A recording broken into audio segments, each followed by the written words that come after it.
So, ఈరోజు వీడియోలో star, Snowflake schema అంటే ఏంటి? రెండిట్లో సెంటర్‌లో ఫ్యాక్ట్ టేబుల్ అనేది ఉంటుంది. కానీ స్టార్ స్కీమాలో ఫ్యాక్ట్ టేబుల్ చుట్టూరా డీనార్మలైజ్డ్ డైమెన్షన్ టేబుల్స్ ఉంటాయి. డీనార్మలైజ్డ్ అంటే అవి అన్నీ ఒక సింగిల్ టేబుల్‌లోనే ఉంటుంది. అవేమి సెపరేట్ టేబుల్‌గా అవ్వదు. డీనార్మలైజ్డ్ అది.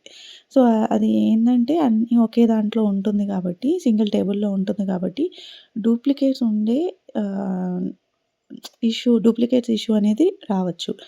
కానీ క్వెరీ రిట్రీవల్‌కి ఫాస్టర్‌గా ఉంటుంది. ఎందుకంటే అది బ్రోక్ చేయలేదు కాబట్టి ఒక టేబుల్‌లోనే ఉంది కాబట్టి.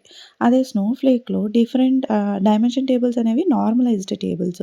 సో, ఒక డైమెన్షన్ మళ్ళీ ఇంకో డైమెన్షన్‌కి రిలేట్ అయ్యి ఉంటుంది.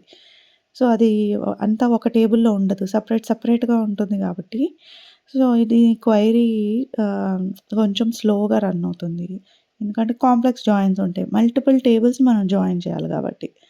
సో, ఇట్లా ఒక ఎగ్జాంపుల్ చెప్తాను. ఇప్పుడు ప్రొడక్ట్ డీటెయిల్స్ ఒక టేబుల్‌లో ఉంది. కేటగరీ డీటెయిల్స్ ఒక టేబుల్‌లో, బ్రాండ్ డీటెయిల్స్ ఒక టేబుల్‌లో ఉంది. సో, ప్రొడక్ట్‌ని, కేటగరీ టేబుల్‌ని రిలేట్ చేయాలనంటే దాంట్లో ప్రొడక్ట్ టేబుల్‌లో కేటగరీ ఐడీ ఉంటుంది. కేటగరీ టేబుల్‌లో కేటగరీ ఐడీ అనేది ప్రైమరీ కీ. సో, ఈ ప్రైమరీ కీని ఆ ఫారిన్ కీకి మధ్య రిలేట్ చేసి ఆ రెండిటిని జాయిన్ చేస్తారు. సో, ఇలాగ సెపరేట్ టేబుల్స్ ఉంటాయి స్నోఫ్లాక్‌లో. అదే ఇది స్టార్ స్కీమాలో అయితే అన్నీ ఒకే టేబుల్‌లో ఉంటుంది. ప్రొడక్ట్ అనే టేబుల్‌లో బ్రాండ్ ఐడీ, బ్రాండ్ డిస్క్రిప్షన్ అని చెప్పి అలాగా కాలమ్స్ ఉండి మొత్తం అన్నీ సింగిల్ టేబుల్‌లోనే ఉంటుంది. ఎందుకంటే అది డీనార్మలైజ్డ్ కాబట్టి. ఓకే.